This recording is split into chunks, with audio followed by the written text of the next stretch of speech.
Zero-carb, all-meat diets are game-changing for athletes. This means avoiding all fruit, all vegetables, forgetting about carb loading days, and focusing on consuming primarily fatty red meat. Zero-carb athletes are starting to become more popular at an elite level. They seem to be smashing records, getting shredded, all while going completely against the mainstream narrative that you need to eat carbs in order to perform well. So what is it about this diet that helps athletes perform so well? Don't we need carbs? And what about muscle glycogen? Won't you run out of energy? For years, the standard approach to sports nutrition has revolved around eating high-carb diets, with carbohydrates being regarded as an athlete's primary fuel source. The conventional wisdom suggests athletes require a high carbohydrate intake to power their workouts and maintain peak performance. However, the increasing number of athletes that are turning to zero-carb diets challenge this long-held belief. Most species of animals don't need a dietitian to tell them what their species-appropriate diet is. For example, a cow becomes very healthy and strong when left on its own to graze grass. They become very fat and sick when they are fed their non-species appropriate diet of corn and soy.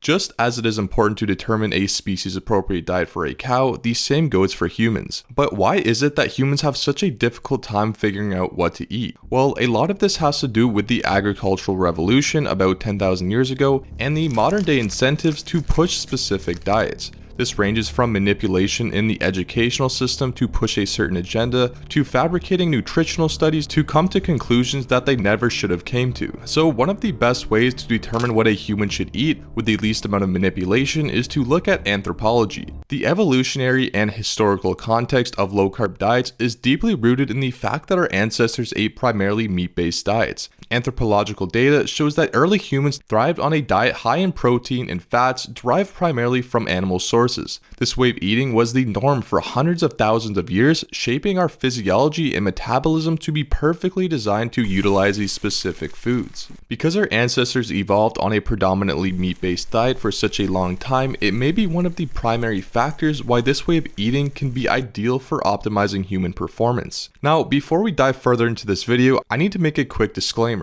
There is one major downside to this way of eating. There is a transition period and your performance can suffer during this period. Some people notice a slight dip in their performance while others find it more difficult to get through. It personally took me a few weeks before I started feeling the benefits. This is because your body must adjust to this way of eating. For most people, this only lasts about 3 to 4 weeks. But at the same time, some people feel better right away. So just to be safe, if you have a championship game next week, definitely hold off and don't go from eating bowls of pasta to pounds of ribeye overnight. With that being said, if you have the time, after the first few weeks, your performance should be back to where it was or actually slightly better. And from there is where your body really starts to turn into a machine and you can start reaping the benefits of being a fat adapted athlete. I remember when hockey season used to come around, in the first few ice times, my lungs would always be burning, my legs would feel heavy, and I would be completely dead by the end of it. I've been playing hockey at a competitive level for over 15 years and not once has this ever changed. But this year was a little different. I switched to a carnivore diet at the end of my previous season, and after no training all spring, summer, and fall, when I got back on the ice for the first time, I actually felt good for once.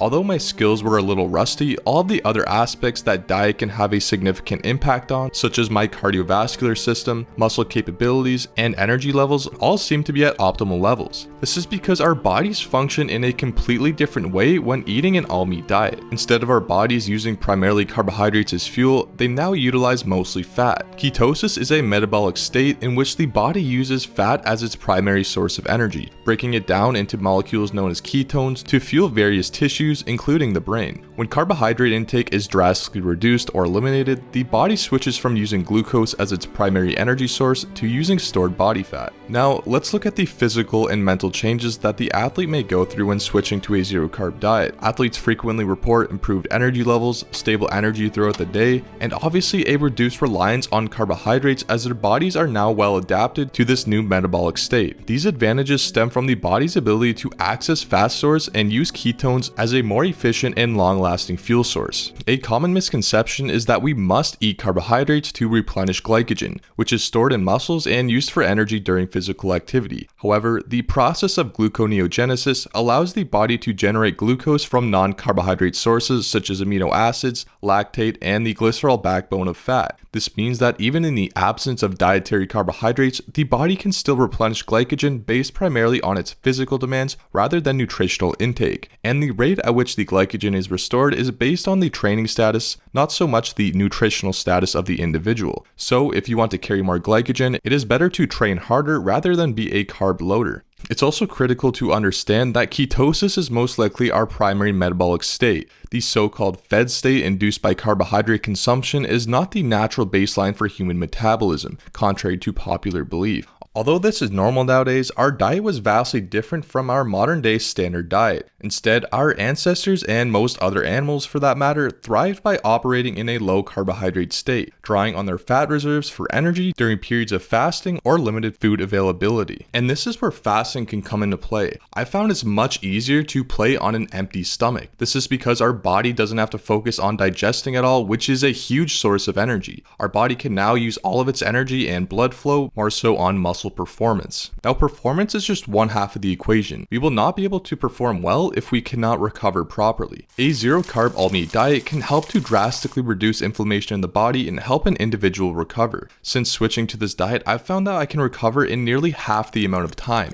Now, there are multiple factors at play here. Obviously, I don't know every single one because there could be hundreds, thousands, or even millions. But here are the two biggest contributing factors that I can think of. Number 1, lack of plant toxins. To deter animals from eating plants, plants evolved various defense mechanisms, including the production of natural toxins. Some plant toxins such as lectins, oxalates, and phytates can cause inflammation and cause digestive issues for many people. Not only can this cause more inflammation in the body, but the anti-nutrients can also prevent your body from absorbing other nutrients from the food you are eating, resulting in a longer recovery period. Following a zero-carb, meat-based diet removes these plant toxins from your diet, lowering the risk of inflammation and gut irritation. As a result, recovery time is reduced and overall health improves. Factor number 2, an adequate amount of species-appropriate nutrition. This diet can provide my body with the exact building blocks that it needs and the proper amounts so that it can repair quickly and properly. A meat-based zero-carb diet provides essential nutrients to the human body in their most bioavailable form, meaning that not only are these nutrients abundant, but our body has no problem utilizing them. Animal-based foods are high in nutrients such as creatine,